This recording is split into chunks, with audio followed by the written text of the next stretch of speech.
Pertanyaan pertama berhubungan dengan tema kita malam ini. Saya memiliki keponakan yatim. Suatu hari ibu dari keponakan saya meminta uang pada saya, tapi kebetulan saya belum bisa membantunya. Berdosakah saya? Tentu saya tidak. Kalau tidak mampu, tidak ada masalah. Tidak ada taklif. Kata Allah SWT, la yukallifullahu nafsan illa us'aha. Allah tidak akan bebankan kepada satu jiwa kecuali sesuai dengan kapasitas kemampuannya. Jadi insya Allah tidak dosa. Saya punya harta syubhat, halal atau haram, masih bimbang.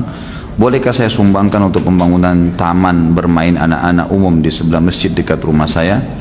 Boleh saja. Kalau ragu, boleh dilakukan untuk fasilitas umum.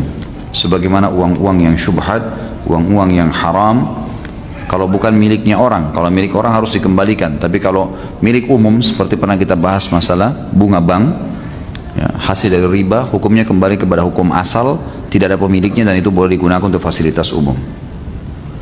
Tapi kalau haknya orang ada di situ, kita tahu pemiliknya harus dikembalikan, tidak boleh.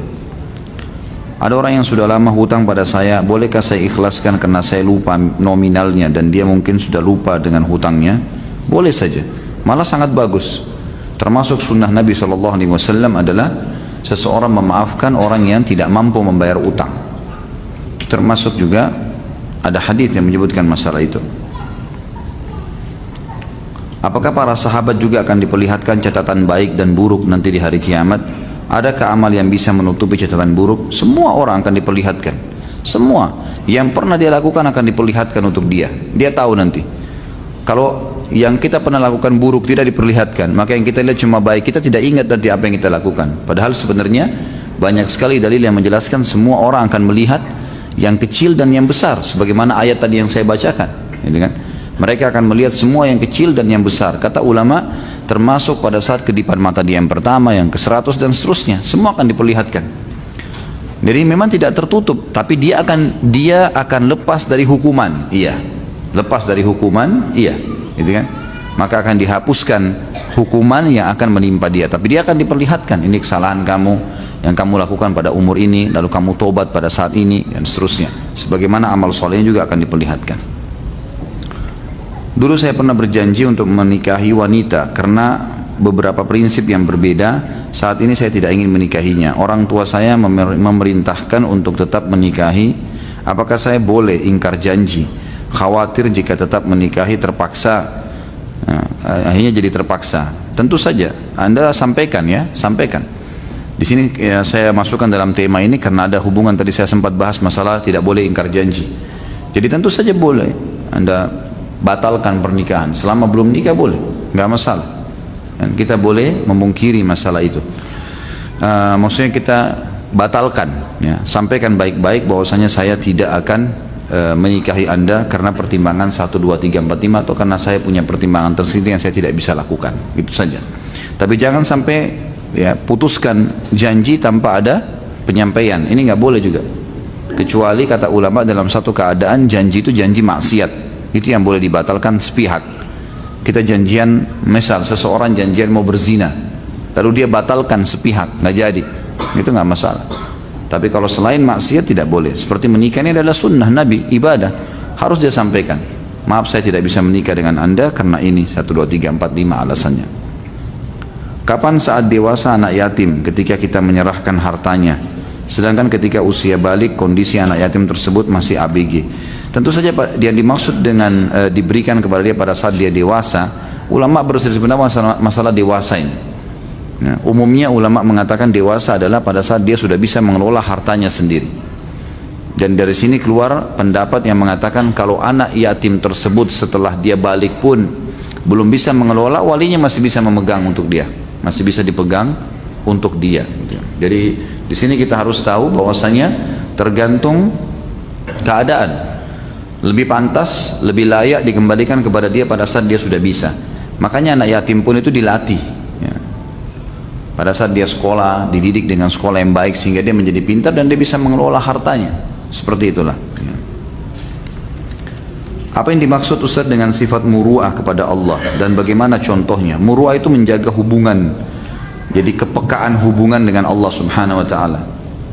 Tentu caranya adalah melakukan ketaatan kepada Allah Subhanahu wa taala, segala jenis ketaatan dilakukan sama dia. dan segala macam pelanggaran ditinggalkan. Lebih tepatnya hal wajib dan sunnah dikerjakan, hal haram dan makruh ditinggalkan. Itu namanya ringkas atau salah satu pandangan dari masalah muruah ini. Jadi menjaga kehubungan dengan Allah Subhanahu wa taala dan sangat peka. Ulama memasukkan dalam muruah misalnya kalau ada orang jalan makan sambil jalan hukumnya makruh dalam Islam. Tapi kalau dia tinggalkan karena Allah masuk dalam kehormatan muruahnya, hubungannya dengan Allah. Sampai pada hal yang makruh pun ditinggalkan. Syubhat, dia ragu ini halal atau tidak ya, ditinggalkan sama dia. Itu namanya menjaga muruah dengan Allah Subhanahu wa taala. Jadi menjaga hubungan baik dengan Allah. Tadi Ustadz mengatakan bahwa 1 rupiah uang haram bisa membuat cerai pasangan suami istri. Memang benar Ustadz, suamiku selalu memarkup nilai proyek yang sudah diamanahkan seseorang kepada suamiku. Tapi hati suamiku tertutup, dia bilang halal. Bagaimana cara meyakinkan bahwa membuat nilai proyek lebih adalah haram? Akibat uang haram tersebut banyak. Belum dikaruniai anak pertama. Yang kedua, doa tidak dikabulkan. Yang ketiga, selalu ribut antara suami istri. Yang keempat, hati menjadi tidak tenang. Yang kelima, malas beribadah. Ya. Di sini pertanyaannya apa ini tadi? Berarti bagaimana cara mengingatkan dia ya kalau markup itu adalah uang yang haram? Saya yakin subhanallah semua perbuatan dosa teman-teman sekalian di dalam jiwa orang yang melakukannya ada kata hati nuraninya itu tidak benar. Ada pasti. Dia mau mengambil sesuatu, hatinya pasti mengatakan itu tidak benar. Menahannya. Tapi dianya digoda oleh syaitan sehingga terkuasai. Harus dia bahasakan, dijelaskan kalau itu haram. Berikan contoh kalau emang lebih jelas begini. Kalau seandainya dibalik, bilang sama suami, kalau kamu misalnya, atau anda, atau apalah dipanggil nama dia, menjadi pemilik perusahaan, lalu ada pegawai seperti anda posisinya, mau memarkup harga, memanipulasi data, mau nggak kira-kira kalau pegawainya gituin? Ini seperti retorika yang Nabi SAW gunakan kan pada saat seorang anak muda minta berzina. Kata Nabi, kau ridho nggak kalau ibumu dizinai? Enggak. Saudarimu? Enggak. Anakmu? Enggak. Lalu kenapa kau ridho menzinai saudarinya, ibunya, istrinya orang lain? Enggak mungkin. Maka retorika bisa disampaikan, insya Allah mudah-mudahan sambil kita doakan kepada dia. Jadi nggak boleh memang. Lemparkan pertanyaan lain juga, misalnya selain kalau kamu jadi pemimpin perusahaan dan dikhianati oleh bawahanmu, mau nggak kira-kira? Ya. Juga bisa dikatakan untuk mengetahui ini benar atau tidak. Kalau seandainya pimpinan kamu mengetahui kamu melakukan ini, kira-kira dipecat atau dipertahankan? Coba lemparkan pertanyaan. Semua pertanyaan masuk akal kok kan gitu. Nggak ada pimpinan perusahaan mau mempertahankan pegawainya yang sudah buat khianat, nggak mungkin. Itu dari sisi rasional, ya manusiawi. Sisi agama jelas haram, nggak boleh. Haknya orang lain itu. Anda pakai logo perusahaan, pakai baju perusahaan, namanya terdaftar di perusahaan tersebut, punya daftar gaji di situ, punya meja kerja, jelas tidak boleh sama sekali mengambil apapun yang berhubungan dengan haknya perusahaan, tidak boleh. Sampai pernah saya jelaskan teman-teman sekalian, haram hukumnya antum memakai pulpen yang dikasih oleh perusahaan untuk kerja, dipakai untuk kebutuhan yang lain, tidak boleh. Kecuali perusahaan izinkan, tidak boleh sama sekali. Harus hati-hati nih. Mana yang hak antum pribadi, hak antum pribadi. Dikasih HP oleh perusahaan ini ya, untuk kerja, jangan pakai yang lain. Beli HP sendiri untuk kita pakai. Itu untuk pekerjaan. Kalau mau ini namanya muru'ah ini, pertanyaan yang tadi sebelumnya. Ini sama, menjaga hubungan dengan Allah Subhanahu wa taala. Nggak boleh memang. Dititipin uang, jangan dipakai. Memang untuk itu ya sudah, untuk itu amanah. Dari situ udah tingkat amanah kita. Jaga atau enggak gitu. Nggak boleh dipakai, pakai dulu deh. Nanti baru diganti akhir bulan, nggak bisa. Harus dijaga ini, kan gitu. Jadi ditanyakan kepada dia, tentu saja. Dan ini efek-efek ini masih kecil, ini masih banyak yang lain, banyak. Bisa suami istri cerai, saya bilang bisa menjadi penyebab. Uang haram bisa menjadi penyebab ributnya suami istri, penyakit yang berat, banyak sekali masalah, banyak. Orang beli mobil karena uang haram, 1-2 hari dia bangga, seminggu dia bangga, mobilnya, orang bangga, puji dia. Lihat setelah sebulan, lihat setelah 6 bulan, masalah, pasti masalah. Nggak ada yang haram itu nggak masalah. Bukankah orang sudah banyak kebongkar di Indonesia ini contohnya, begitu mengumpulin beli rumah mewah dari uang haram, beli mobil mewah, beli gini, subhanallah di akhir hidupnya ketahuan, diekspos di media, disita oleh pemerintah, dipermalukan, keluarganya jadi terbengkalai, anak-anaknya berhenti sekolah, dia dipenjara, namanya rusak. Untuk apa? Untuk apa? Nggak ada teman-teman sekalian. Jangan anda ini merasa, oh saya lepas dari Allah nih, nggak ada yang awasin saya, nggak apa-apa. Nggak bisa ini. Harus paham masalah itu, nggak boleh sama sekali. Tolong Ustaz, apa yang harus dilakukan jika apa yang dilakukan istri jika suami suka memerangkap proyek yang jelas haram tadi? Saya capek ribut terus. Jadi nasihatin tadi, diberikan masukan, diberikan pertanyaan kritis gitu kan. Ini harus disampaikan, tidak boleh tidak gitu kan. Tidak boleh tidak. Dan lemparkan pertanyaan kayak tadi. Kalau tetap juga tidak mau, maka gunakan orang ketiga yang kira-kira bisa menasihatin dia. Kalau tidak mau, bukan aib, bukan aib. Kalau kita mengatakan pada dia, kalau emang kamu tidak mau, saya nggak mau ambil uang dari sini dan bisa saya laporin ke perusahaan kamu, supaya dia berhenti. Nggak bisa. Selama masih pasangan suami istri berbahaya, karena anda sebagai istri bisa makan yang haram, anak-anak bisa makan yang haram, listrik semua AC yang kita hirup udaranya haram. Bagaimana caranya? Nggak boleh dibiarkan ini, mungkar, gitu kan? Dan diberikan peringatan-peringatan sambil didoakan, gitu kan? Ini penting untuk diketahui. Apakah Allah tidak akan menutupi aib kita di hari kiamat nanti? Tentu ditutupin aibnya. Kalau saya bilang tadi dipaparkan, bukan dipaparkan di depan umum ya. Bukan orang semua lihat. Antum, anda pribadi ngelihatnya. Kita pribadi yang melihat. Jadi maksud saya, yang saya katakan di sini kita lihat adalah kitanya melihat pribadi. Ini dosa kamu yang kamu lakukan. Kita pribadi, bukan dipaparin, diaibkan di depan orang. Tidak. Tapi kita tetap akan melihat perbuatan-perbuatan salah kita, gitu. Itu yang saya maksudkan tadi. Jadi jangan salah faham, jangan pikir itu dibeberkan di depan orang-orang semuanya, enggak. Jadi kita tetap melihat dan mengetahui kalau kita pernah melakukan perbuatan ini pada saat ini, di waktu ini, supaya memang memberikan kejelasan kalau Allah itu memang maha mengetahui. Allah tahu semuanya, tidak ada yang dirahasiakan. Makanya dikatakan dalam banyak ayat, gitu kan. Bahkan Allah mengatakan ya'lamu kha'inatal a'yun wa ma tukhfis sudur. Allah tahu apa yang dikhianati oleh mata. Ada orang bisa lihat ke arah sana tapi sebenarnya tujuannya ke sana. Mungkin orang lain tidak tahu, gitu kan? Sering berkhianat. Misal orang naudzubillah jelalatan, dia istrinya kalau lihat atau suaminya lihat dialah ke depan. Kalau sedikit suaminya atau istrinya balik dia langsung khianat matanya. Dia takutnya hanya sama pasangannya, gitu kan? Allah bilang ya'lamu kha'inatal a'yun. Allah tahu khianatnya mata tuh. Pura-pura tidur padahal tidak. Allah tahu tuh. Wa ma tukhfis sudur, dan apa yang disembunyikan dalam hati manusia, Allah tahu itu. Tidak ada yang rahasia bagi Allah SWT. Bahkan dalam Al-Quran dan ayatnya dikatakan innallaha la yakhfa alaihi syai'un fil ardi wala fis sama. Allah itu tidak ada yang tersembunyi baginya di langit dan di bumi. Semua. Tidak ada yang tersembunyi. Dalam ayatnya dikatakan wa ma tasqutu min waraqatin illa ya'lamuha wala habbatin fi dhulumatil ardi wala ratbin wala yabisin illa fi kitabim mubin. Tidak ada daun pohon yang jatuh wahai manusia kecuali Allah tahu dari pohon mana jatuh, jatuhnya di mana, berapa kali dia tersentak, ya, udara jenis apa yang menimpa dia, semuanya ada tercatat.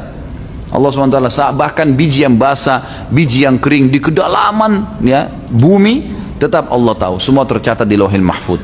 Nggak ada yang tersembunyi. Itulah Allah SWT sebagai pencipta. Ya, jadi Allah Maha tahu segala-galanya. Apakah ada lebaran anak yatim? Nggak ada sama sekali. Dari mana lebaran anak yatim? Lebaran dalam Islam cuma ada Idul Adha dan Idul Fitri. Selesai. Dari mana ini karang-karang ada lebaran baru lagi? Nggak ada hubungannya ini kan gitu. Ditarik-tarik sampai dikatakan di hari Asyura dari 10 Muharram lah. Dari mana ini? Mana dalilnya? Mana dalilnya? Jangan suka ngarang-ngarang saudaraku. Agama sudah sempurna, jangan ditambah-tambah, gitu kan? Begitu kita ingatkan, wah ini geras, ini Wahabi, ini, macam-macam, hanya untuk membenarkan perilakunya. Baik, silahkan. Anda tanggung jawab hari kiamat. Fadl. Tetap mau ngotot lakukan, silahkan.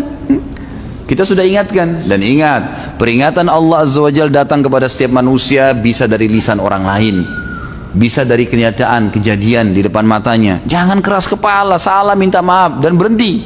Kan begitu. Agama sudah sempurna, jangan ditambah-tambah, nggak boleh. Memang nggak ada dalilnya lebaran anak yatim, dari mana nih? Nggak ada sama sekali dalil. Nggak ada hadis, nggak ada ayat yang menyebutkannya.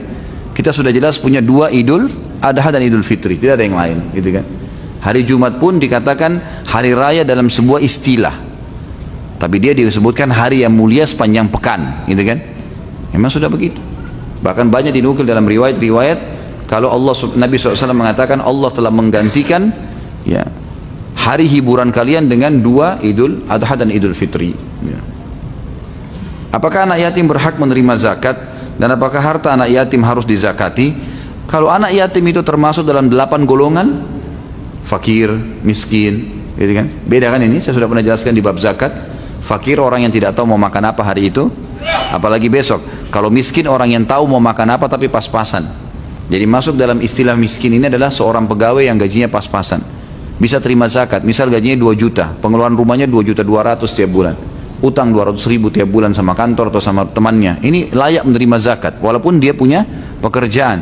Kalau fakir orang yang tidak tahu sama sekali mau makan apa hari itu apalagi besok.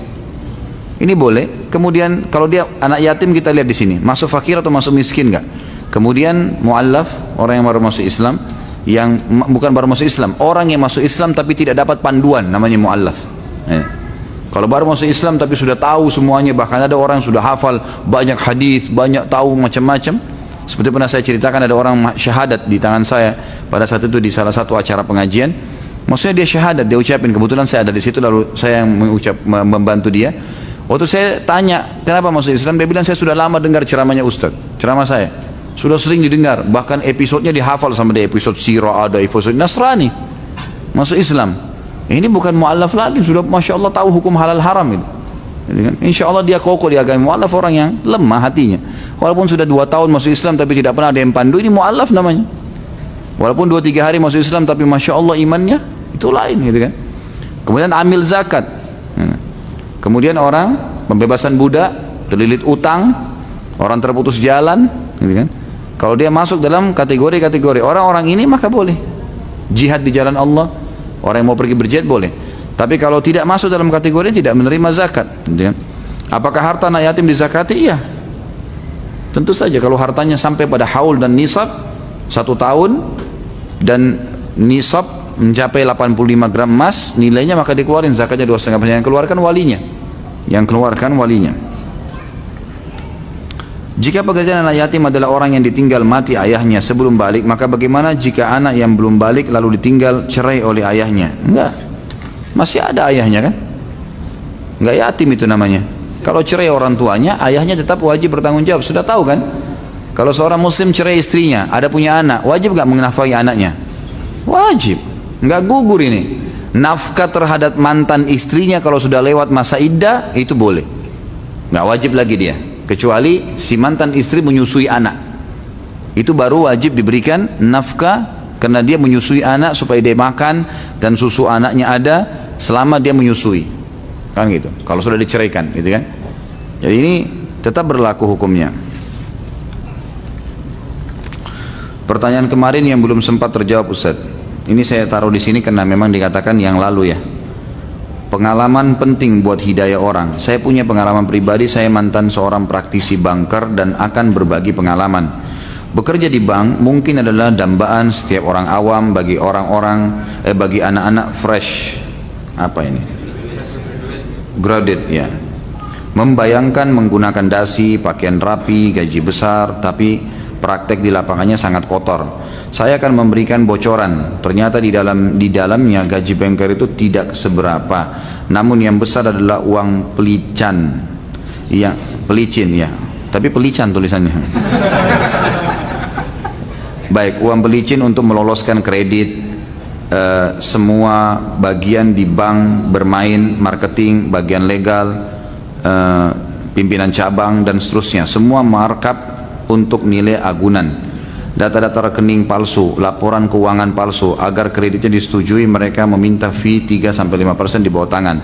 Itulah sebabnya kenapa harga ruko, rumah, properti cepat naik dan kebanyakan dikuasai oleh orang non-muslim. Karena mereka berani memberikan suap kepada petugas kredit supaya bisa dimarkup sehingga bisa membeli properti tanpa DP atau modal.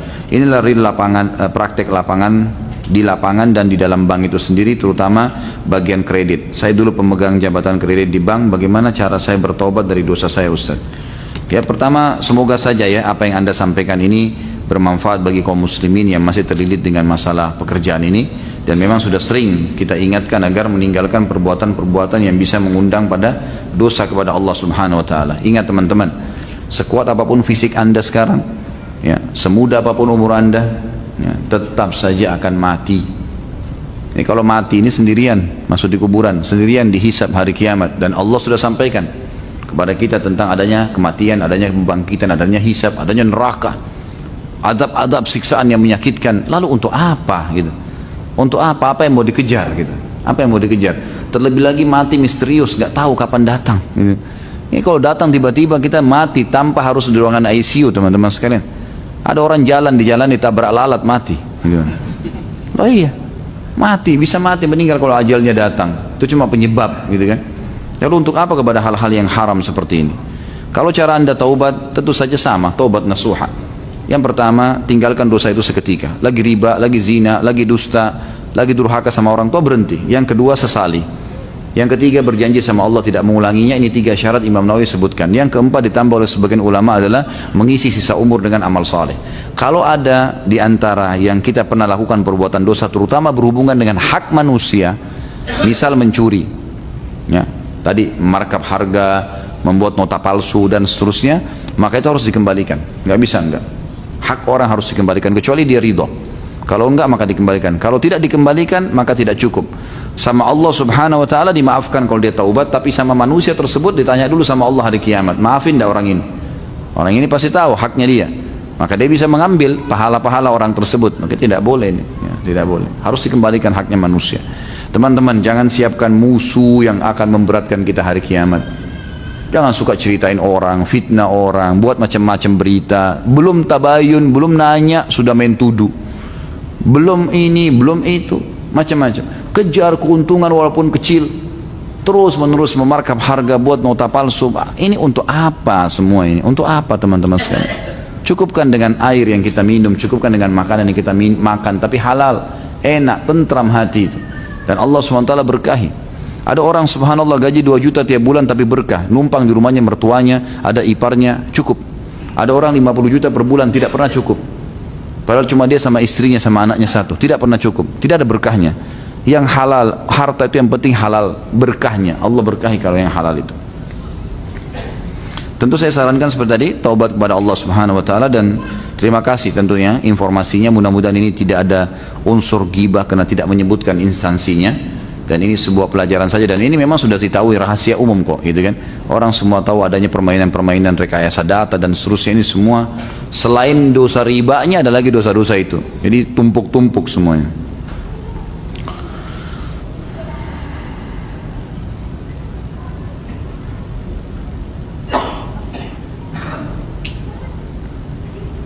Saya tidak tahu sesuai dengan tema atau tidak. Baik, saya salah seorang karyawan swasta yang memiliki kerja sambilan sebagai ilustrator dan komikus.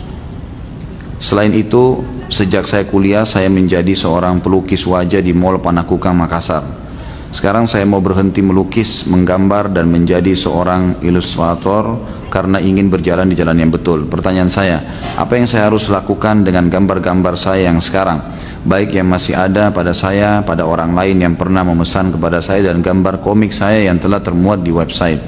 Yang Anda mampu hapus, hilangkan. Yang ada sekarang dihilangkan. Saya punya kakak ipar di Surabaya.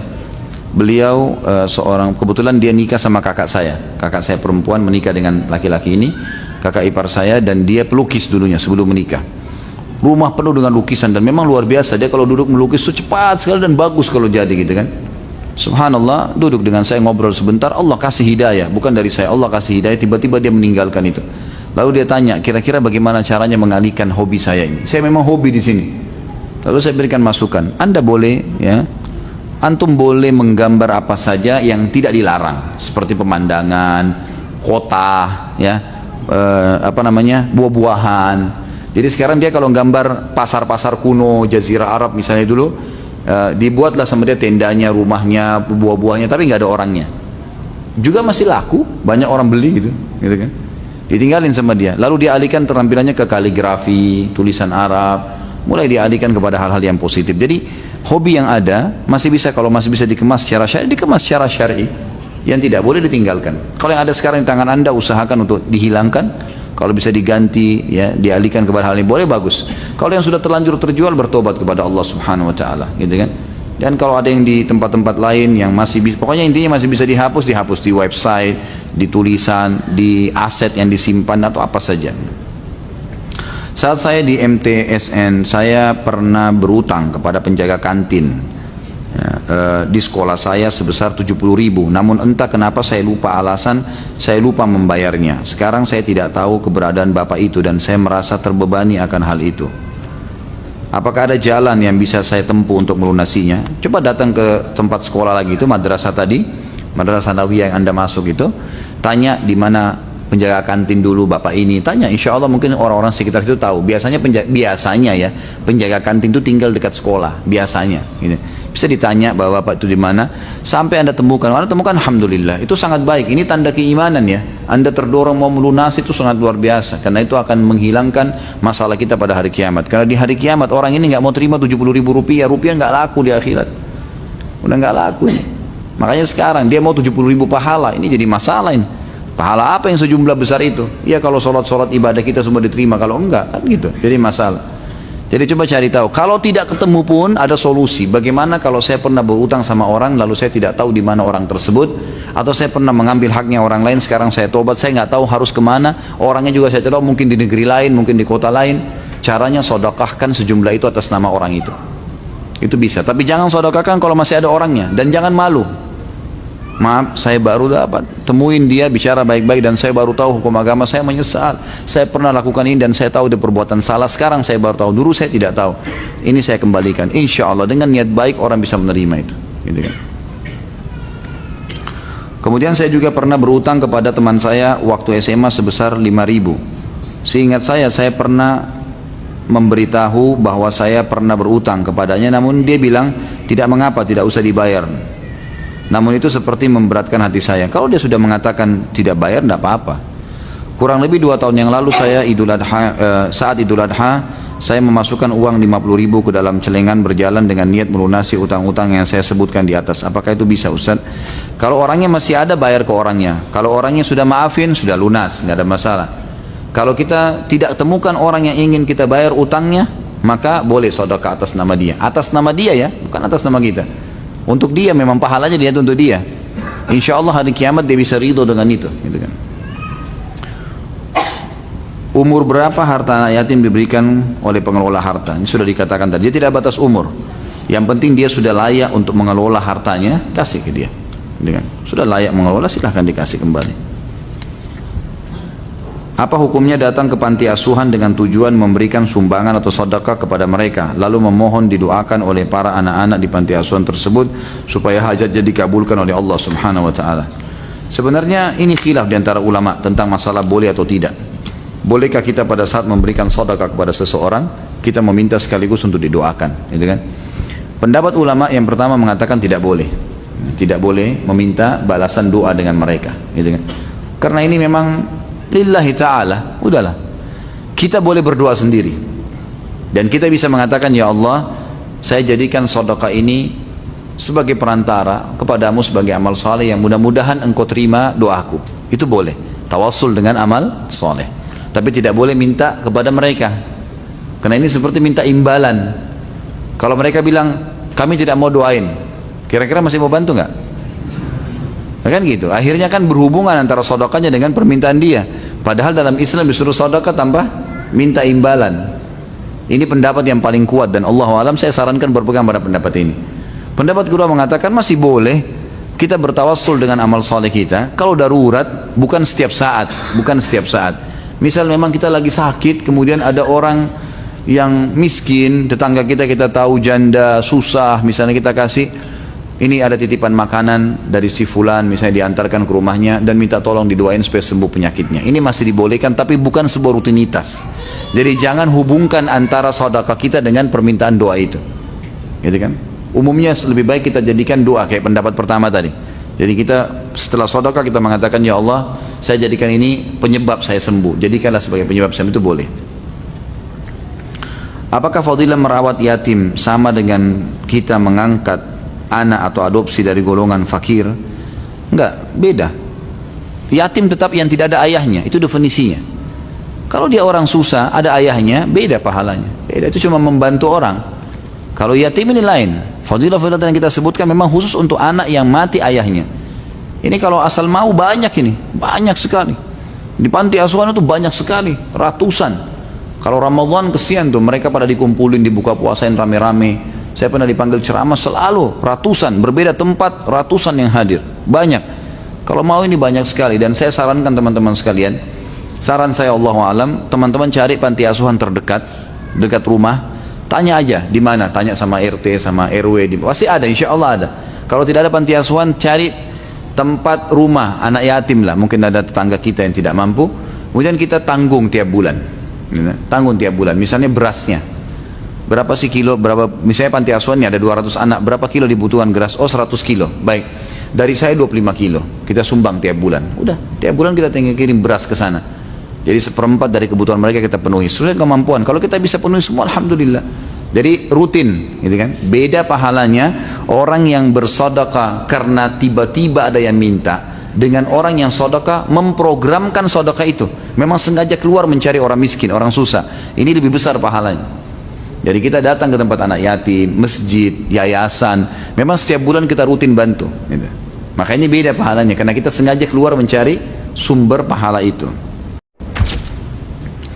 Apakah jumlah harta anak yatim boleh diambil, ditentukan jumlahnya, misal 1/8 seperti pengelola zakat? Nggak boleh, nggak boleh, sesuai kebutuhan saja. Beda, kalau zakat beda, amil zakat memang bisa, karena 8 golongan penerima zakat, maka dikatakan 1/8 maksimal, gitu kan. Boleh diambil oleh amil zakat, nggak boleh lebih daripada itu, karena memang ada 8 golongan, gitu kan. Tapi ini tidak berlaku pada anak yatim, karena anak yatim ini sesuai dengan hajat saja, tidak boleh diambil lebih. Makanya tadi dikatakan illa billatihi ahsan, kecuali dengan cara yang tepat. Ya. Jadi Allah alam, setahu saya tidak boleh. Adakah dosa yang akan diazab apabila seseorang mengambil anak yatim kemudian menelantarkannya?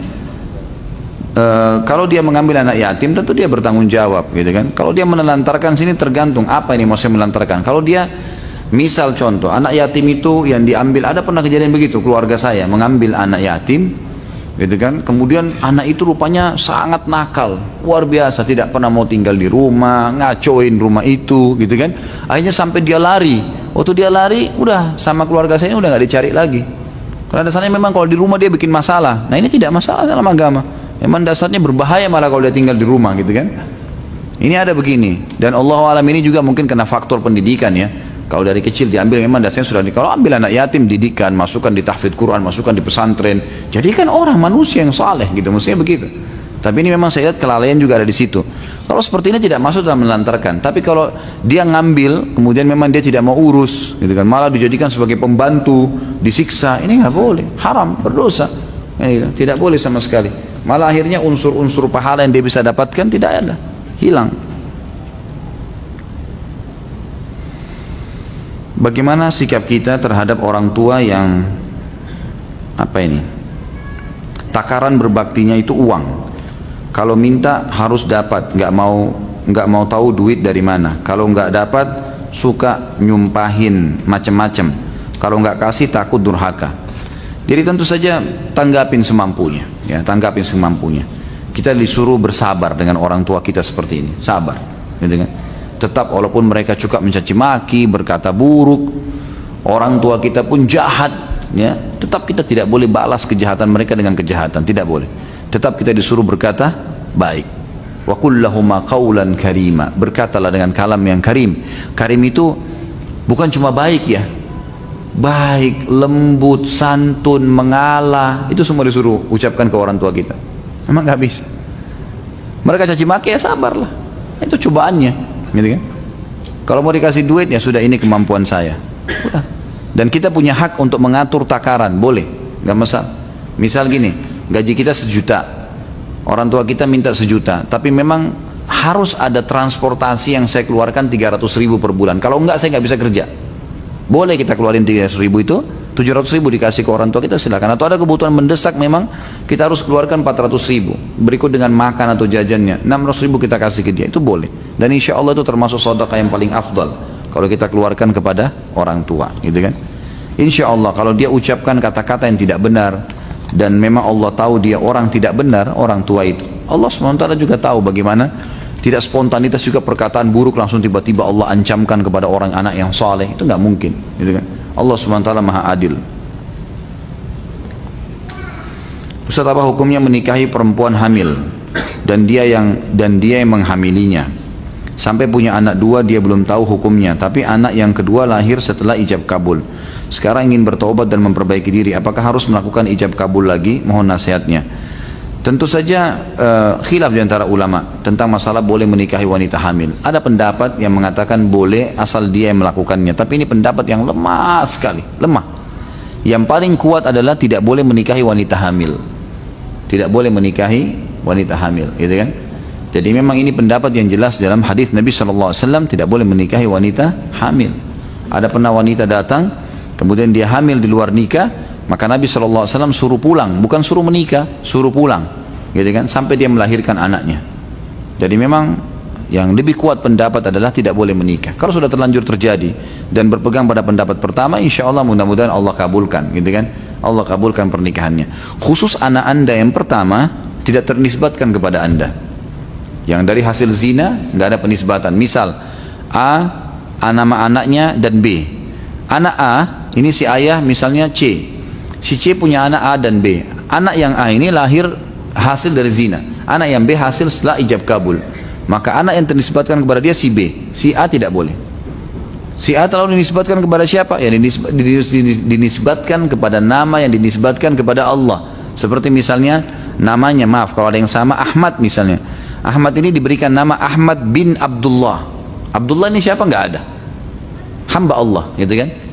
Itu yang dilakukan oleh kerajaan Saudi sekarang bagi anak-anak zina, anak-anak yang tidak jelas dari mana ditemukan di pinggir jalan, orang tuanya buang, maka diberikan nama Abdullah, Abdurrahman, Abdul Ghafur, nama orang tuanya. Tapi nama ini tidak ada, nisbatkan kepada Allah Subhanahu Wa Taala, gitu kan? Itu yang saya tahu. Anak kedua, insya Allah, ya nisbatkan kepada anda, gitu, nisbatkan kepada anda. Ini yang saya tahu hukum syar'inya, gitu kan? Jadi tidak ada, kalau mau bergabung pada pendapat pertama tadi tidak usah ijab kabul. Kalau pendapat kedua memang dianggap tidak sah, maka dia harusnya ijab kabul kembali. Allahu a'lam. Saya punya uang 50 juta dari utang ke bank. Apakah boleh untuk pembangunan rumah pribadi? Saya kalau uang utang itu berbunga, utang kan tidak boleh berbunga. Saya sudah jelaskan pertemuan yang lalu ya. Berbunga berarti riba. Kalau dia berbunga berarti hukumnya haram, tidak boleh. Dan anda kalau bangun rumah dari situ berarti membangun dari hal yang haram. Dan saya sudah bilang teman-teman sekalian, jangan lampaui kapasitas kita. Banyak orang terlalu memaksakan. Apa sebabnya KPR banyak? Karena orang mau melampaui kapasitasnya. Kenapa sih kalau ngontrak dulu? Kenapa kalau kita harus ngontrak dulu, sewa dulu, semampunya? Oh kalau gitu saya nggak bakal punya rumah Ustaz. Nggak apa-apa nggak punya rumah di dunia, nggak apa-apa. Nggak ada ruginya. Kenapa kalau nggak punya rumah? Hah, tangan kita putus? Enggak kok. Jangan paksain. Lebih baik nabung uang daripada antum cicil tiap bulan. Nabung, buka rekening di bank syariah, masukin uang. Begitu terkumpul insya Allah baru bayar rumah. Cash, silakan. Lebih mulia, walaupun kecil misalnya.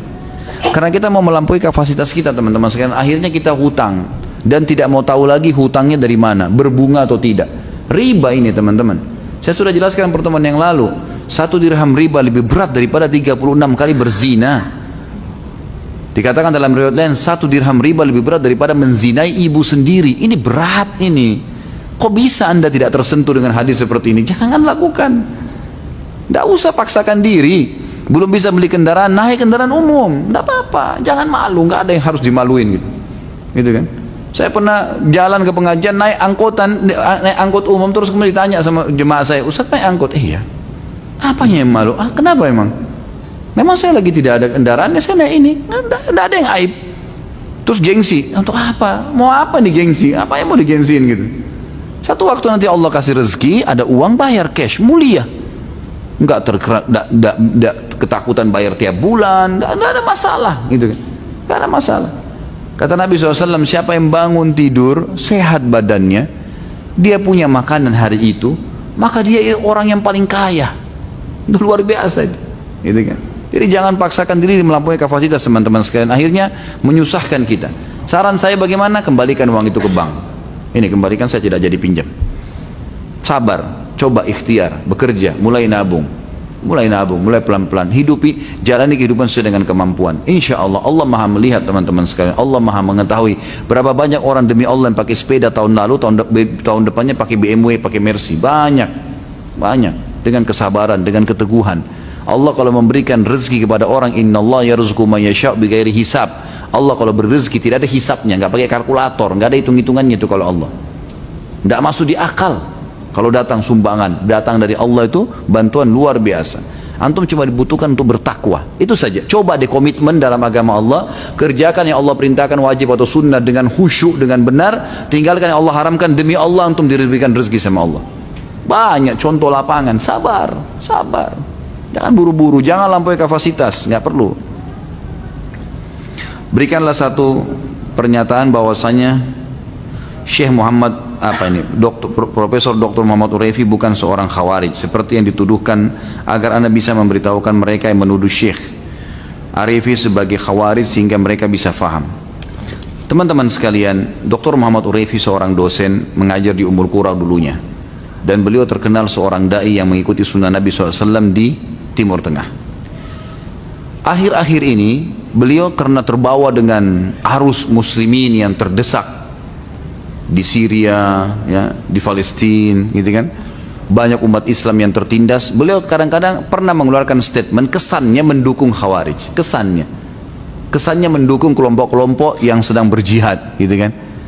Tapi ini upaya ijtihad beliau, ini upaya dari beliau yang menyampaikan masalah itu. Teman-teman sekalian, kalau saya pribadi, untuk apa antum buru-buru menilai orang sementara antum tidak kenal? Ini untuk apa teman-teman? Dapat apa ini? Gitu kan? Ini si fulan, ada orang bicara nih, oh kita ikut-ikutan ngomong, dapat apa antum? Kalau tidak benar gimana? Coba, bagaimana caranya antum minta maaf? Saya selalu nasihati teman-teman, Allahu alam, ini sebatas ilmu saya.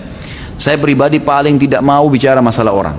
Berbahaya sekali itu bicara masalah orang, karena kalau kita benar, ya, dan ada padanya aib itu, sudah ghibah namanya.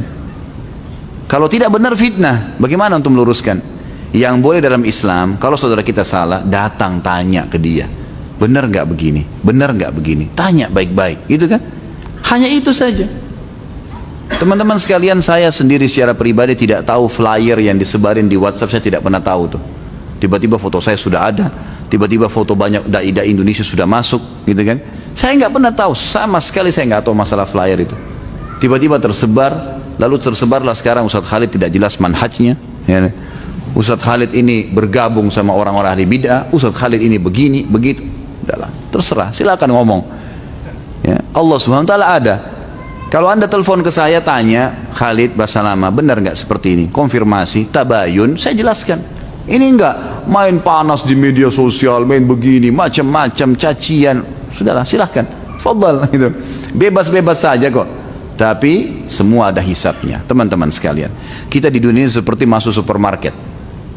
Semua orang boleh ambil produk yang dia mau, tapi harus melalui kasir. Jelas, kasir nggak bisa dilewatin, ditangkap sama satpam mencuri. Harus lewat kasir, ada hisabnya. 1 rupiah pun dihitung. Hati-hati nih, jangan melahirkan musuh teman-teman sekalian. Untuk apa anda bermusuhan sama saya atau sama Syekh Muhammad Uraifi atau si fulan atau si fulan? Untuk apa? Apa manfaatnya? Nggak ada manfaatnya. Kalau ada sesuatu yang salah, Nabi SAW mengatakan, unsur akhaka zaliman au madluman. Tolong saudaramu muslim dalam keadaan dia zalim atau dia terzalimi. Kan begitu. Kalau kata para sahabat, ya Rasulullah, kalau dia terzalimi masuk akal. Kalau dia dizalimi, kalau dia berbuat zalim, kalau dia terzalimi masuk akal kita bantu. Terzalim, gitu kan? Terzalimi. Tapi kalau dia zalim bagaimana? Kata Nabi SAW, engkau luruskan kesalahannya. Zalim nih, jelas-jelas jahat tuh orang. Kita disuruh tolong dia, nasihatin dia.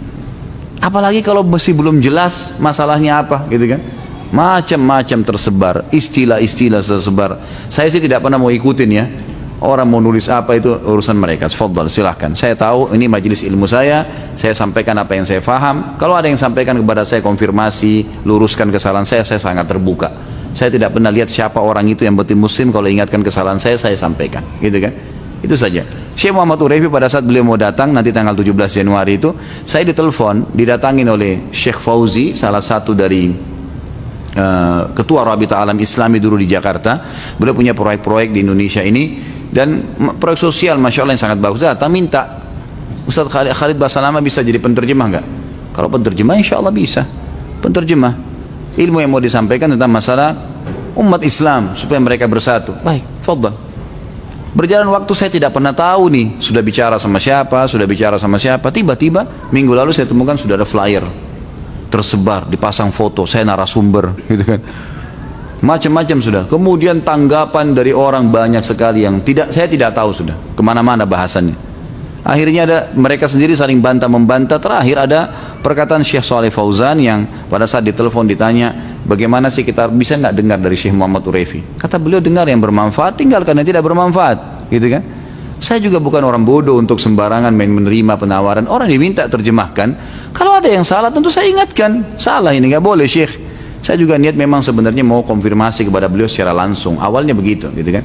Tapi saya tidak pernah tahu teman-teman sekalian dari mana flyer itu tersebar, kemudian dipasang foto-foto narasumber, bahkan teman-teman Wesal TV dipasang di situ. Saya tanya, saya konfirmasi ke dirutnya, kepada pengawas umumnya, ini dari mana kok ada nama antum dipasang di sini? Oh kami juga nggak tahu Ustaz, nggak ada yang tahu, gitu kan? Kok bisa dipasang logonya, kok bisa dipasang foto dan macam-macam sudah. Tapi ya itu, buru-buru banyak orang yang tidak takut dengan urusan akhirat ini langsung menilai negatif tanpa konfirmasi. Ini berbahaya teman-teman. Untuk apa siapin musuh hari kiamat? Dan saran saya nggak usah ikut-ikutan sudah dalam masalah begini, nggak usah ikut. Antum pelajari halal haram, masih banyak hukum yang belum dipelajari. Masih banyak masalah rumah tangga, masalah warisan, masih banyak. Nggak usah repot-repot ini.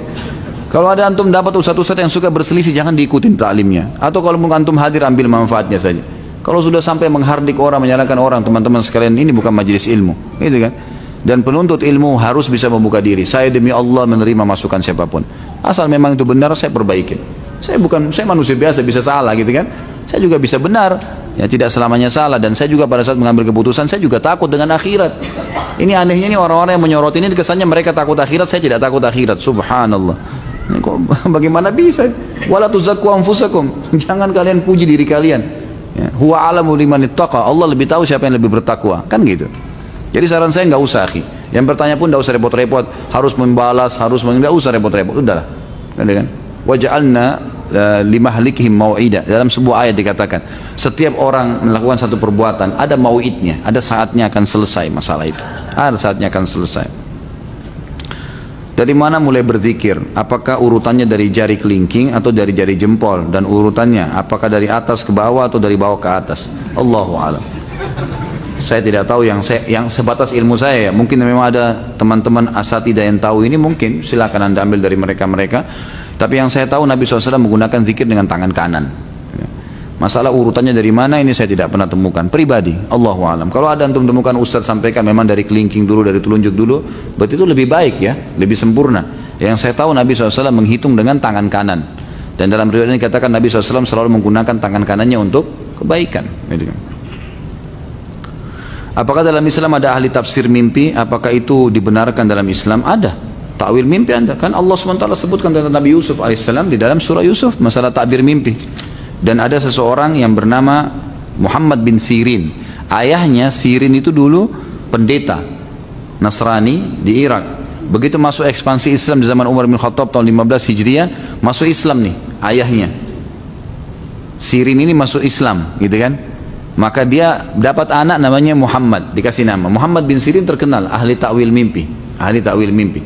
Dan ada bab khusus seperti di Sahih Sunan Nabi Daud, bab khusus takwil mimpi. Ada. Dan pernah saya pelajari di tingkat 3 kuliah dulu tentang masalah takwil mimpi, dan ada banyak hadis-hadis Nabi yang berhubungan dengan masalah. Dan memang ada ahlinya. Bahkan ada hadis Nabi SAW yang berbunyi, kalau kalian mimpi jangan ceritakan kecuali kepada ahlinya, karena akan terjadi seperti apa yang dia takwilkan. Jadi tidak boleh sembarangan. Jadi kalau antum mimpi jangan ceritakan kecuali kepada ahlinya. Itu setahu saya Allah alam ada. Bagaimana Ustaz hukumnya memperkerjakan anak yatim yang memang anak yatim tersebut dalam keadaan miskin, sehingga dari pekerjaannya yang dilakukan anak yatim tersebut mampu membiayai dirinya sendiri? Boleh, nggak masalah, nggak masalah sama sekali. Kita pekerjakan, dia tidak tinggal di rumah kita lalu kita kasih pekerjaan. Tapi ingat ya, anak yatim ini saya sudah bilang tadi, jangan lupa belum balik. Kalau misalnya sudah SMA, sudah balik, sudah kuliah, ini bukan anak yatim. Pekerjakan dia ya umumnya membantu orang susah, gitu kan? Jadi nggak boleh salah faham. Kalau setahu saya boleh saja. Kalau memang kita tahu anak yatim ini misal umur baliknya 14 tahun, umur 12 tahun dia sekolah SD sendirian tinggal, dia harus biayai hidupnya. Lebih baik kalau kita tanggung, biayai, gitu kan. Tapi kalau kita anggap dipekerjakan supaya dia belajar, supaya dia dewasa, boleh saja, nggak ada masalah. Insya Allah nggak masalah selama pekerjaan itu halal. Bagaimana hukumnya membatalkan janji menikah dengan seorang wanita non-muslim secara sepihak? Apakah perlu memberikan penjelasan kepada wanita tersebut? Khawatir wanita tersebut menggoda dan sang laki-laki tergoda. Sampaikan saja, kenapa harus tergoda? Sampaikan, maaf saya nggak bisa menikah dengan anda karena ini. Sudah selesai, SMS, WhatsApp, beritakan. Dia telepon nggak usah dijawab. Kenapa harus tergoda? Ini bukan ketemu, duduk, ngobrol berdua, empat mata. Nah, ini yang haram, ini nggak boleh, gitu kan?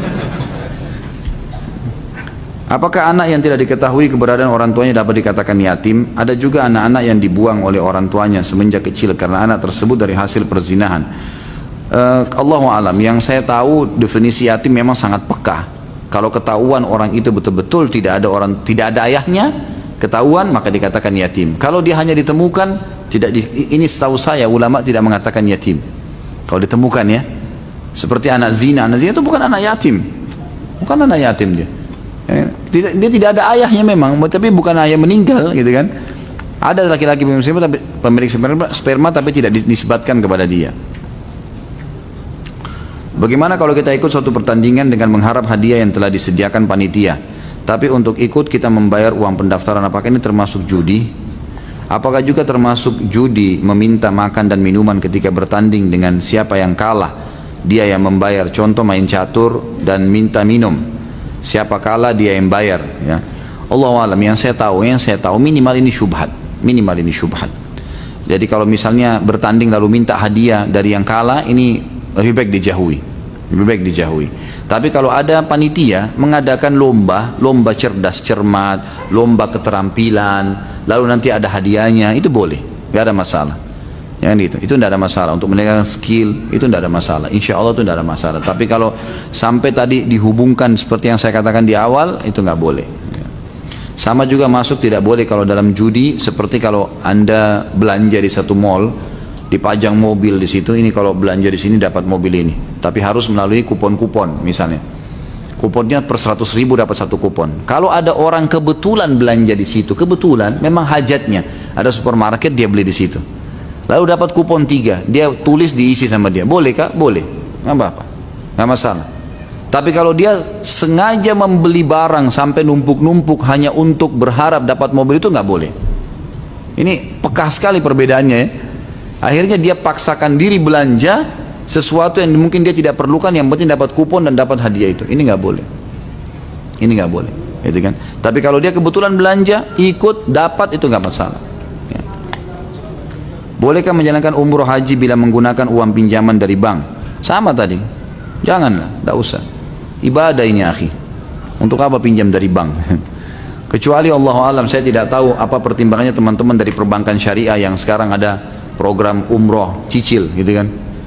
Itu saya kemarin ketemu sama salah satu praktisi bank syariah, dia mengatakan kami gunakan cara, Ustaz, kami datang ke travel, kami tawar travel itu misal umroh 1.800 US misalnya, umroh reguler 9 hari, maka kami minta, ya, atas nama perbankan syariah ini, minta kepada travel diberikan diskon.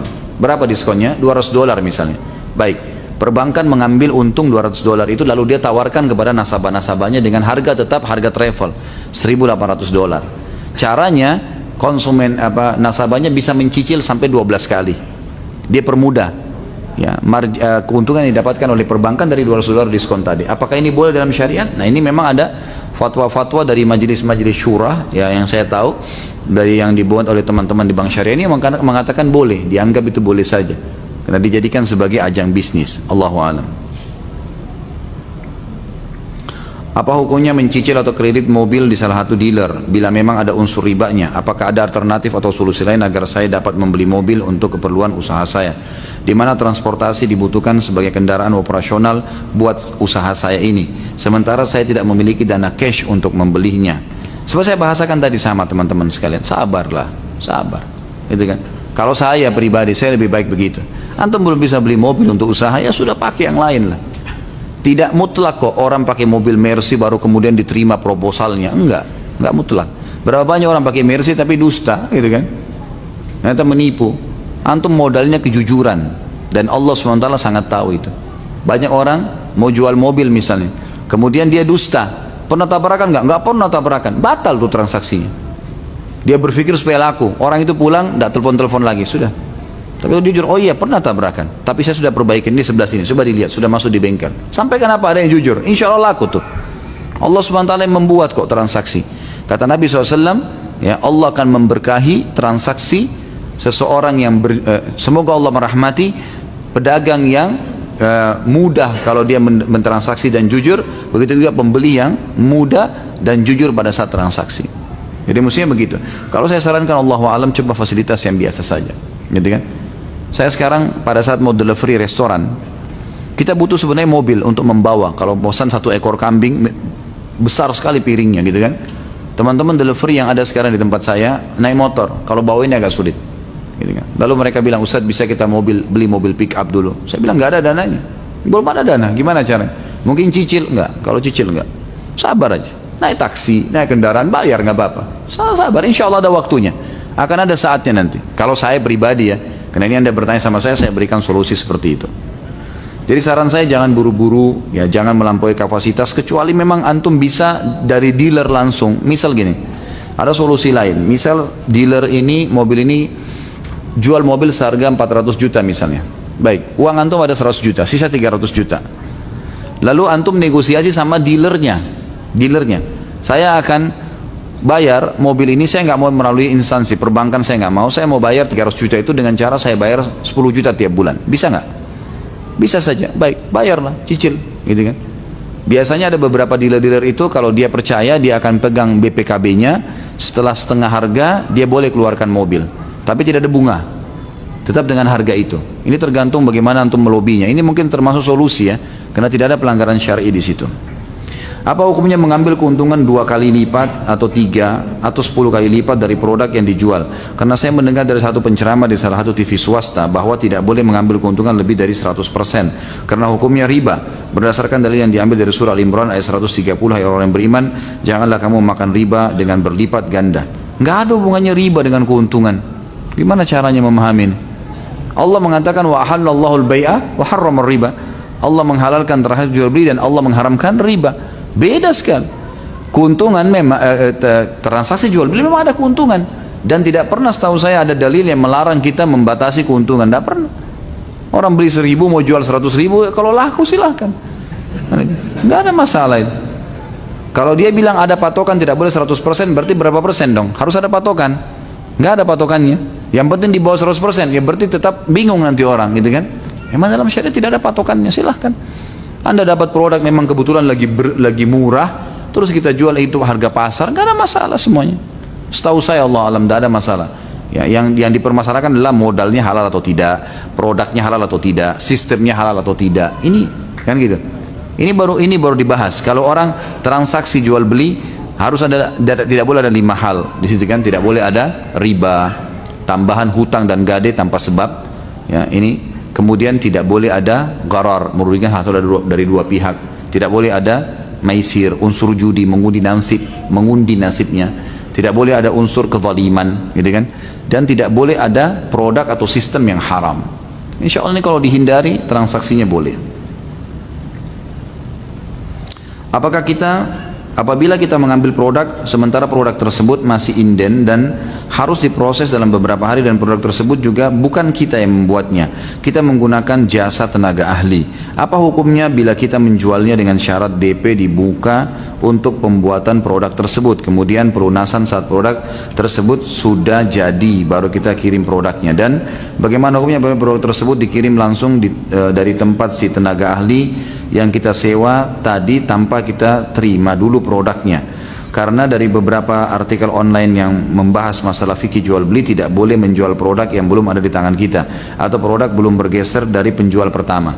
Kalau tenaga ahli itu adalah bagian daripada antum, misal ada orang buka toko tapi dia punya pabrik atau dia punya tempat pembuatan di tempat lain, ini memang orang antum, itu nggak masalah. Tapi kalau produk orang lain yang antum ambil, antum pasang foto di online, ini saya mau jual HP, ini mau HP-nya harganya sekian, Produk ini nggak ada kita punya, gitu kan? Kita akan ambil produk dari orang lain. Di sini boleh terjadi transaksi itu, setahu saya, asal memang konsumen pun tahu itu bukan produk kita. Misal merek HP yang terkenal, orang tahu ini bukan produk kita misalnya, memang produk lain, gitu kan? Lalu di order, dan kita lebih baik lagi kalau Anda jujur. Di sini di toko saya, toko online ini semuanya via order, dan kami pun akan mengordernya kembali. Sabar seminggu, 3 hari akan datang produknya. Apa kelebihan saya ambil dari produk Anda? Ya, saya punya diskon 10%. Misal, apa adanya, jujur, sudah selesai, gitu kan? Seperti itu, Allah alam. Tapi tidak boleh kita dusta. Emang nggak boleh kita mengatakan ini produk saya, padahal bukan produk kita. Nggak boleh sama sekali. Saya pernah membawa seorang pembeli kayu gaharu dari Saudi. Nah, kemudian ke tempat satu orang gitu. Saya tahu orang ini. Siapa orang ini? Orang ini biasa datang ke tempat saya untuk mengambil beberapa kayu gaharu yang dijual juga, gitu kan? Pada saat kami tiba ke tempat orang yang ditunjukin sama dia, tiba-tiba dia mengaku sebagai pemiliknya. Rupanya dia sudah bicara sama orang yang punya tempat ini pembeli saya, kasih aja harga dasar nanti saya yang jual, ini seakan-akan barang saya. Ini nggak boleh. Gimana caranya? Bukan barang dia. Dusta ini. Udah biarin aja transaksi. Kenapa sih kalau transparan? Maaf, saya bawa pembeli, bisa nggak saya dapat hasil di sini? Oh ya, kamu punya 2%. Selesai kan? Nggak usah repot-repot. Biarin aja negosiasi aja sama pembelinya, sama pemiliknya. Kan aman. Untuk apa repotin diri nih? Manipulasi keadaan, gak ada gunanya sama sekali. Kan gitu. Jadi teman-teman jangan suka buat masalah yang tidak ada nih. Ini gak ada masalah dibuat masalah. Nabi-nabi palsu di negeri luar, kalau mau murtad atau kafir, ya kafir sekalian. Atau mau ateis, ya ateis saja sekalian. Tapi kenapa di negara kita banyak muncul orang-orang yang mengaku nabi dan mengaku dapat wahyu dari Jibril, bahkan ada wanita yang mengaku nabi padahal tidak ada sejarahnya nabi itu wanita. Bagaimana seharusnya tanggapan pemerintah terhadap hal ini jika di negara muslim? Apa sebaiknya harus dipenggal saja kepala orang-orang yang dusta atas nama nabi? Tentu kalau di zaman Nabi SAW hukumnya dibunuh ini. Hukumnya dibunuh. Kalau ada yang mengaku sebagai nabi, itu dibunuh. Karena itu terjadi pada kasus Musailamah Al-Kadzab, gitu kan? Sama dengan Al-Aswadul Unsi. Pada saat mengaku sebagai nabi, di akhir hidupnya Nabi SAW, Nabi bentuk pasukan dipimpin oleh Usama bin Zaid untuk menyerang Musailamah Al-Kadzab. Suruh taubat, kalau nggak mau dipenggal, dibunuh. Emang nggak boleh gimana? Nggak boleh main-main. Ini mengaku nabi, ini bukan main-main. Sementara Nabi SAW mengatakan akan muncul setelah saya 50 dajjal, semua pendusta mengaku nabi. Ketahuilah saya penutup para nabi dan rasul. Nggak bisa. Itu konsep akidah kita. Kalau dia mengaku sebagai syaitan, dia mengaku silahkan. Jangan ngaku nabi. Ngaku nabi nggak boleh. Dia ngaku syaitan silahkan. Kita nggak pusing, gitu kan? Sama dengan aliran-aliran sesat dalam agama Islam ini. Buat agama baru, silahkan. Syiah, buat agama Syiah. Jangan bilang Islam. Karena kalau kamu bilang Islam, mengganggu akidah kita. Sahabat dikafirin, Quran, ya nggak mungkin lah, pasti bentrok kan gitu. Buat agama Syiah, silakan deh. Obrak-abrik sendiri, buat azan sendiri, buat Ka'bah sendiri, silakan. Ya, jangan bawa Islam. Ahmadiyah, bilang agama Ahmadiyah, silakan. Jangan bilang Islam. Itulah yang difatwakan oleh para teman-teman kita di MUI kan. Nggak boleh ini. Kalau kalian buat agama sendiri silakan, tapi jangan bawa agama Islam, karena akan mengganggu kita. Nggak mungkin, karena kita sudah punya konsep dasar akidah. Nggak mungkin kan gitu. Bagaimana hukumnya fasilitas yang didapatkan dari kantor jika itu berbau riba? Saya dapat motor dari fasilitas, tapi kantor cicil ke bank, gitu kan? Allahu alam. Kalau saya lebih baik, amannya ditolak, lebih amannya. Kalau dia mau berikan gambaran ke kantor, misal Anda bayarkan saya, potong dari gaji saya, silahkan, gitu kan? Bayarkan saya cash 10 juta, 15 juta, saya potong dari gaji saya, silahkan. Kalau enggak, maaf, saya enggak bisa terima fasilitas ini. Bagaimana bisa, akhi? Antum jalan, sementara yang antum kendarain hasil riba. Berat itu. Pakai fasilitas umum, enak, ada supirnya. Enak tuh, busway, angkot, ada supir, enak. Tinggal bayar. Enggak perlu beli bensin, enggak urus mobil, enggak urus apa-apa. Gitu kan? Enak fasilitas. Ada sedikit rezeki naik taksi. Sekarang Masya Allah ada banyak. Tidak usah saya sebut nama, nanti dikira promosi. Ini soalnya teman-teman banyak nonton di YouTube ini. Sampai di Amerika saya dihubungin, Ustaz terima kasih dengar ceramahnya. Jadi apa saja sekarang sudah banyak kan fasilitasnya. Udah pakai, aman. Udah lebih aman gitu. Allahu a'lam, yang saya tahu. Jadi hati-hati teman-teman sekalian. Jangan buru-buru. hanya karena ingin menggunakan fasilitas akhirnya dari salah gitu. Saya ingin membuat komik dengan tujuan dakwah. Bolehkah saya melakukannya? Padahal dalam komik itu saya gambar makhluk hidup. Afwan keluar dari tema. Baik. Kalau saran saya, nggak usah. Saran saya, Anda berdakwah dengan cara lain. Insya Allah tanpa gambar komik pun bisa. Tapi kalau antum harus lakukan, yang minimal pendapat kata ulama dibolehkan kalau tidak sempurna. Misal wajahnya tidak ada. Ini tuh. Jadi misalnya gambar orang sholat, memang wajahnya kosong, tapi ada garis, ada tangan, ada ini, semua itu masih dibolehkan oleh para ulama. Masuk dalam masalah pendidikan, itu dibolehkan. Tapi ini pendapat ya. Kalau antum mau lebih aman, akhi dan ukhti, sabda Nabi SAW berat loh. Kata Nabi SAW, asyaddun nasi adzaban yaumul qiyamah al-musawwirun. Orang yang paling berat siksaannya hari kiamat adalah pelukis tuh, penggambar. Berat hari kiamat. Untuk apa? Nggak usah lah, gitu kan? Coba cari kerjaan yang lain. Dan alhamdulillah di Indonesia ini luar biasa ya. Kita punya banyak tempat-tempat kursus keterampilan, banyak. Kan ya? Tinggal masuk, pengen apa? Masuk kursus 6 bulan. Sudah ahli tuh. Mau bahasa Inggris, mau bahasa Arab, mau bahasa Jepang, mau komputer, mau apa? Saya nggak pernah belajar ekonomi sebelum teman-teman sekarang. Saya masuk di salah satu tempat kursus, saya belajar manajemen, belajar akuntansi. 6 bulan alhamdulillah sudah bisa, gitu kan? Selesai, bisa kita kuasain kok. Apa yang kita belum bisa masuk. Jadi banyak keterampilan yang bisa kita kembangin, banyak. Dan saya sarankan supaya potensi antum tidak terbatas, kembangin dengan cara terus mengikuti keterampilan yang ada. Coba kembangin, jangan vakum. Oh, saya kalau tidak kembangin ini saya tidak bisa berkembang nanti. Tidak, coba yang lain, coba baca, coba. Kata bahasa Arab mengatakan jarrib ta'rif. Coba, kau akan tahu. Ini belum coba, belum apa-apa, enggak deh, enggak usah, enggak bisa. Harus belajar. Anda mau tanya, apakah membuat barang palsu termasuk dosa besar? Iya, pasti. Karena kebanyakan kami membuat merek tembak. Tolong jelaskan hadis serta Qur'annya. Masya Allah. Saya lagi dites ini. Silakan siapin pulpen sama kertas kalau gitu. Jadi memang tidak boleh, akhi. Manipulasi, kata Nabi SAW hadis, catat, hadis riwayat Muslim. Anda tadi mau tanya, jelaskan baik. Man ghasyana falaysa minna. Siapa yang menipu bukan dari golongan kami. Menipu nggak kira-kira? Kalau tembak-tembak orang punya, mereknya orang kah, apalah, menipu. Gitu kan? Manipulasi, haram dalam agama, nggak boleh. Kata Nabi SAW tidak boleh ini, haram. Masuk dalam bab kezaliman, mengambil haknya orang lain. Begini teman-teman, kalau antum lagi mau melakukan satu perbuatan yang ada urusannya dengan manusia, maka izin. Kalau tidak izinkan jangan. Kalau antum tetap paksakan, tanyakan kepada diri antum, mau nggak kalau diperlakukan hal yang sama? Nggak boleh tuh bajak-bajak, nggak boleh, haram, haknya orang. Kenapa antum bajak? Oh, saya tidak bisa hidup kalau tidak begitu. Ya susah, kan? Dia sendiri yang vakum dirinya. Berapa antum dapat? Jual 7.000, 5.000, 15.000. Terus kemudian hisapnya hari kiamat. Hati-hati teman-teman, yang kita zalimin itu tidak akan menerima rupiah di hari kiamat. Nggak laku lagi rupiah. Yang diambil pahala.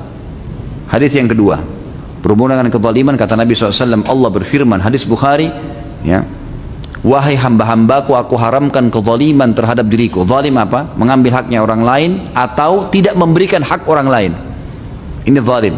Termasuk tadi kita mengambil, menembak, mengambil gambar orang lain, mencontohi, menciplak, padahal itu udah ada haknya, nggak boleh. Ya jangan, gitu kan? Saya pernah mau buat baju koko teman-teman sekalian. Saya akan kembali ke hadis itu nanti. Kemudian saya tahu konveksinya di Surabaya. Saya datangin teman-teman, saya beli tiket, Allah mudahin dari rezeki. Alhamdulillah saya berangkat sana, saya bicara baik-baik. Akhi, saya sudah beli produk antum, baik, saya cocok. Bisa nggak kalau saya mau pasang merek saya? Tapi barang-barang antum, bisa nggak kira-kira supaya saya jual market saya? Oh bisa, nggak apa-apa. Tinggal pesan sekian kodi, maka bisa. Selesai urusannya. Kenapa harus tiba-tiba buat palsukan orang punya? Untuk apa? Bisa ngomong kok kan. Halal tuh, dari situ halal sampai kapanpun. Kan gitu. Malah enak ditawarin sama dia, boleh jatuh tempo, nggak apa-apa. Dikasih produk, busnya dibuatin. Kenapa nggak buat yang enak-enak saja? Untuk apa buat masalah nih? Saya heran ini banyak orang suka buat masalah. Nggak ada masalah, lahirkan masalah untuk apa ini? Gitu. Kata Nabi SAW, Allah berfirman, ya hai hamba-hambaku, aku haramkan kezaliman terhadap diriku dan aku jadikan haram di antara kalian. Nggak boleh Ambil hak orang lain nggak boleh, menciplak nggak boleh, ini nggak boleh kecuali dengan izinnya, nggak boleh. Zalim. Zalim kan berarti mengambil haknya orang lain kan. Kita kalau bajak-bajak, kita kalau buat-buat, akhirnya produk orang jadi kurang dong penjualannya. Makanya antum inovasi sendiri, buat. Kenapa harus ambil haknya orang lain? Salah satu judul yang antum ikutin ceramah saya di YouTube itu ada, saudaraku nyari rahasia rezekimu. Tapi ada edisi yang terbaru yang saya sempat tambahkan. Dulu itu cuma 10 kiat, gitu kan. Sekarang ada sampai 20 kiat. Di antaranya adalah ada di situ inovatif dan kreatif dan inovatif. Harus seorang muslim begitu. Beranjak daripada hadis Nabi SAW riwayat Abu Daud, Inna Allah yuhibbu min abdin idza amila amalan an yutqinahu. Allah cinta seorang hamba kalau dia buat satu perbuatan dia menguasainya. Ulama hadis panjang lebar rincikan masalah itu. Seorang muslim dianjurkan selalu inovatif dia membuat apa. Lihat orang lain buat, dia juga berpikir bagaimana bisa buat. Memang jangka pendek dia tidak cepat bisa dapat keuntungan, tapi jangka panjang produknya akan dikenal. Tapi jangan buat masalah, jangan selalu lahirkan hal-hal yang tidak diperlukan. Lalu kata Nabi SAW, Allah berfirman, hai hamba-hambaku, kalau seandainya kalian beriman dengan iman yang satu, semuanya sama. Kata sebagian ulama hadis seperti Nabi Muhammad SAW, semua beriman, semua jin dan manusia tidak akan mengurangi kekuasaan dan kerajaanku, kata Allah.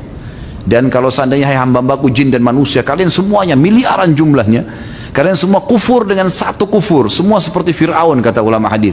Kufur, mengaku Tuhan, tidak akan mengurangi sedikit pun dari kerajaan dan kekuasaanku. Wahai hamba-hambaku jin dan manusia, kalau seandainya kalian berkumpul di sebuah lembah dan kemudian kalian semuanya minta apa yang kalian inginkan dan saya kasih masing-masing apa yang dia minta, tidak akan mengurangi kekerajaan dan kekayaanku kecuali seperti jarum yang dicelupkan di lautan dan diangkat. Tidak berkurang sedikit pun.